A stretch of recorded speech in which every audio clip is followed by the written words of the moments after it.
നമസ്കാരം. നമ്മുടെ മക്കളെ ഒരിക്കലും നമ്മുടെ കൂടെ ഹാപ്പി ആയിരിക്കില്ല. എന്താണെന്നറിയാം, എപ്പോഴാണെന്നറിയാം നിങ്ങൾക്ക്? നമ്മളൊക്കെ ഒരു രക്ഷിതാവാണെങ്കിൽ അവരുമായി നമ്മൾക്ക് ഡയറക്റ്റായിട്ട് കണക്ട് ചെയ്യാൻ കഴിയുന്നില്ല എന്നുണ്ടെങ്കിൽ ഞാൻ പറയുന്ന ഈ 4 കാര്യങ്ങൾ നിങ്ങൾ ശ്രദ്ധിച്ചോളൂ കേട്ടോ. അത് ലൈഫിൽ ഇമ്പോർട്ടൻറ്റ് സമയമാണ്, കാര്യവുമാണ്. ഒന്നാമത്തെ കാര്യമെന്ന് പറയുന്നത് നമ്പർ 1 എന്ന് പറയുന്നത് രാവിലെ അവർ എഴുന്നേൽക്കുന്ന സമയമാണെന്നുള്ളതാണ്. അതൊരു സമയം തന്നെയാണ്. അവരുടെയും നമ്മുടെയും ഒക്കെ ദിവസം തുടങ്ങുന്നത് അപ്പോഴാണ് എന്നുള്ളതാണ്. അതുകൊണ്ട് നമ്മുടെ മക്കൾ എഴുന്നേൽക്കുന്ന സമയം തന്നെ അവർ തുടക്കമായ രാവിലെ നിങ്ങൾ എഴുന്നേൽപ്പിക്കുന്നതിന് വേണ്ടി അവരെ വഴക്ക് പറയുന്നുണ്ടാണെങ്കിൽ, എഴുന്നേൽക്കാൻ മടി കാണിക്കുമ്പോൾ നമ്മളവരെ ദേഷ്യപ്പെടുന്നുണ്ടെങ്കിൽ നമ്മളൊന്ന് മനസ്സിലാക്കിക്കോളും, ഇത് ഡയറക്റ്റായിട്ട് അവരുടെ കുട്ടികളുടെ മനസ്സിൽ അവർക്ക് കെയർ കൂടുമെന്നുള്ളതാണ്. ആ ദിവസത്തെ മുഴുവൻ അവരുടെ ഇമോഷനെയും അത് ബാധിക്കുമെന്നുള്ളതാണ് നമ്മൾ ഒന്നാമതായി മനസ്സിലാക്കേണ്ട കാര്യമെന്നത്. അതുകൊണ്ട് വഴക്ക് പറഞ്ഞുകൊണ്ട് ഒരിക്കലും അവരെ നമ്മളെ എഴുന്നേൽപ്പിക്കരുത് എന്നുള്ളതാണ്. രണ്ടാമത്തെ കാര്യം എന്ന് പറയുന്നത് നമ്പർ 2 എന്ന് പറയുന്നത് അവർ സ്കൂളിൽ പോകുന്ന പെർട്ടിക്കുലർ മൊമെൻ്റ്, ആ സമയമുണ്ട് നമുക്ക്. ആ സമയം എന്ന് പറയുന്നത് വളരെ വാല്യൂഡ് ആണ്. നമ്മളെല്ലാവരും ബിസിയാണ്. നിങ്ങൾ അടുക്കളയിൽ ബിസിയാണ്, അതുപോലെ തന്നെ മക്കൾ കുളിക്കുന്നതിലും അതുപോലെ തന്നെ ഡ്രസ്സ് മാറുന്നതിനും അതുപോലെ തന്നെ നമ്മുടെ പുസ്തകം എടുത്ത് വെക്കുന്നതിനൊക്കെ തിരക്കിലായിരിക്കും അവരെപ്പോഴും ഉണ്ടാവുക.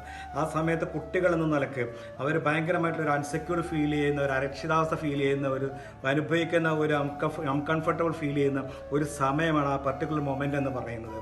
രാവിലെ സ്കൂളിൽ പോകുന്ന അവരുടെ ആ പർട്ടിക്കുലർ സമയമുണ്ടല്ലോ, ആ സമയത്താണ് സ്കൂൾ ബസ് വരാനുള്ള സമയമൊക്കെ വൈകി കഴിയുമ്പോഴേ നമ്മൾ അവരെ സ്കോൾഡ് ചെയ്യും. അല്ലെങ്കിൽ സാധാരണ സ്കൂളിൽ പോകുന്ന സമയം വൈകിയാൽ നമ്മളവരെ വളരെയധികം വഴക്ക് പറയുന്ന, തിരക്ക് കൂട്ടുകയൊക്കെ ചെയ്യുന്ന ഒരു സമയമുണ്ട്. അവർ കൂടുതൽ ഇൻസെക്യൂരിറ്റി ഫീൽ ചെയ്യുന്ന ഒരു സമയമാണ് ആ സമയം എന്ന് പറയുന്നത്. അതുകൊണ്ട് നിങ്ങൾ ഒരു കാരണവശാലും അവർക്കത് ഫീൽ ചെയ്യാതിരിക്കുന്നതിന് വേണ്ടി അവർ നിങ്ങളൊന്ന് നല്ലൊരു ഹഗ് ചെയ്തുകൊണ്ട് അല്ലെങ്കിൽ നല്ല കൂട്ടിപ്പിടിച്ചുകൊണ്ട് കെട്ടിപ്പിടിച്ചുകൊണ്ട് നിങ്ങൾ അവരെ ഒന്ന് സ്നേഹിച്ചുകൊണ്ട് സ്കൂളിലേക്കൊന്ന് യാത്ര അയച്ചു നോക്കും. ആ ദിവസം മുഴുവൻ ആ കുട്ടി അവരുടെ മൈൻഡിൽ അതുണ്ടാവും. സ്കൂൾ വിട്ടു വരുന്നവർ ആ ഒരു ഫ്രഷ് മൈൻഡ് ആ കുട്ടിയുടെ മനസ്സിലുണ്ടാകും എന്നുള്ളതാണ്. അവരുടെ മനസ്സിൽ നിന്ന് പോകില്ല എന്നുള്ളതാണ്. എങ്കിലും തിരിച്ചു വരുമ്പോഴും മിടുക്കരായിട്ട് അവർ വീട്ടിൽ വന്നാലും എനിക്ക് ഈ ഹഗ്ഗു സ്മൈലൊക്കെ ഉണ്ടാകുമെന്നുള്ളൊരു ഒരു മൈൻഡ് അവരുടെ ഉള്ളിൽ ഉണ്ടാകുമെന്നുള്ളതാണ് എനിക്ക് ഈ കാര്യത്തിൽ നിങ്ങളോട് പറയുന്നത്. അവർ നന്നായിട്ട് അവരെ നമ്മൾ പ്രിപ്പയർ ആക്കാൻ പഠിപ്പിക്കാൻ സാധിക്കുമെന്നുള്ളതാണ്. മൂന്നാമത്തെ കാര്യം എന്ന് പറയുന്നത് നിങ്ങൾ അവരെ സ്കൂളിൽ വിട്ട് വരുന്ന സമയമാണ്. തിരിച്ച് സ്കൂളിൽ വിട്ട് നമ്മുടെ വീട്ടിലെത്തുന്ന സമയം നമുക്കറിയാം അവർ സ്കൂളിൽ എത്രത്തോളം സ്ട്രെസ് എടുത്താണ് വരുന്നതെന്നത്. എടുത്താൽ പൊങ്ങാത്ത സിലബസുള്ള പാഠങ്ങളെല്ലാം തലയിലേറ്റിക്കൊണ്ട് അതുപോലെ തന്നെ അതെല്ലാം കുത്തിക്കയറ്റിയിട്ടാണ് കുട്ടികൾ വരുന്നത് എന്നുള്ളതാണ്. അവർ ചങ്ങാതിമാരുമായിട്ടുള്ള പിണക്കങ്ങളെല്ലാം ഉണ്ടാകുക ആ സമയത്ത് സ്കൂളിൽ അവരുമായിട്ടുള്ള പിണക്കങ്ങളും അതുപോലെ തന്നെ വിഷയങ്ങൾ, കച്ചറ, പ്രശ്നങ്ങൾ, അടിയൊക്കെ ചങ്ങാതിമാരുമായിട്ടൊക്കെ ഉണ്ടായിട്ട് ആ സ്ട്രെസ്സുമായിട്ടാണ് ആ കൗമാര പ്രായത്തിൽ അവർക്കുണ്ടാകുന്നത്. അവർക്ക് താകുന്നതിൽ കൂടുതലായിരിക്കും അതൊക്കെ. ആ സ്ട്രെസ്സുമായിട്ടാണ് അവർ വീട്ടിലേക്ക് തിരിച്ചു വരുന്നത് എന്നുള്ളതാണ്.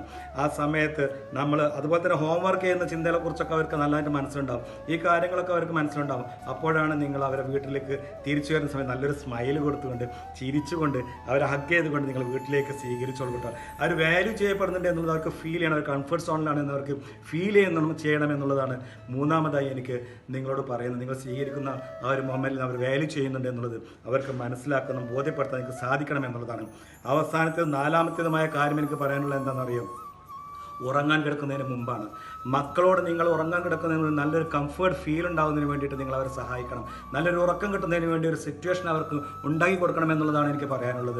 മനസ്സിൽ സന്തോഷം കിട്ടുന്ന സംസാരങ്ങളും അതുപോലെ തന്നെ അവർ നമ്മൾ വാല്യൂ ചെയ്യുന്നുണ്ട് എന്നും അവരെ ബോധ്യപ്പെടുത്തലാണ് ഏറ്റവും കൂടുതൽ നമുക്ക് ഇതിൽ ചെയ്യാനുള്ളത്. എല്ലാം അവർക്ക് നല്ലൊരു നല്ലൊരു രാത്രി നല്ലൊരു ഉറക്കവും ലഭിക്കുന്നതിന് വേണ്ടിയിട്ടും അതുവഴി അവർക്ക് മാനസികമായിട്ട് ഭയങ്കര ഉണർവും ഉന്മേഷവും കിട്ടുന്നതിന് വേണ്ടി ഇത് സഹായിക്കുമെന്നുള്ളതാണ്. ഈ കാര്യങ്ങൾ നിങ്ങൾ നന്നായിട്ടൊന്ന് ശ്രദ്ധിച്ചോളൂ കേട്ടോ. മക്കളുടെ കാര്യത്തിൽ അവരെവിടെ പോയി കഴിഞ്ഞാലും ശരി അവർ ഫോക്കസ്ഡ് ആയിട്ട് ജീവിക്കാൻ അവർക്ക് സാധിക്കും. അവരുടെ ഭാവി അത് ബാധിക്കുമെന്നുള്ളത് മനസ്സിലാക്കിക്കൊണ്ട് നിങ്ങൾ അവരെ കംഫർട്ട് സോണിലേക്ക് എത്തിക്കുന്നതിന് വേണ്ടി കോൺഫിഡൻസ് ആക്കുന്നതിന് വേണ്ടിയിട്ട് നിങ്ങൾ അവരെ സഹായിക്കണം കേട്ടോ. ഇനി വരുന്ന ഭാവി ജീവിതത്തിലും ഈ കുട്ടികളുടെ കാര്യം നിങ്ങളൊന്ന് ചിന്തിച്ചോളൂ കേട്ടോ. നമ്മുടെ മക്കളെല്ലാം മാനസികമായിട്ടും ശാരീരികമായിട്ടും ആരോഗ്യമായിട്ടും ജീവിക്കാനും കഴിവും പ്രാപ്തിയുള്ള മക്കളായി മാറാനും അവർക്ക് സാധിക്കട്ടെ എന്ന്, അതുപോലെ തന്നെ മറ്റുള്ളവർക്ക് ഭാവിയിൽ ഗുണം ചെയ്യുന്ന മക്കളായിട്ട് മാറാൻ സാധിക്കട്ടെ എന്ന് ഞാൻ ആത്മാർത്ഥമായിട്ട് ആഗ്രഹിക്കുകയാണ്. എല്ലാവർക്കും നല്ലത് വരട്ടെ. സ്നേഹം മാത്രം. Thank you. നമസ്കാരം.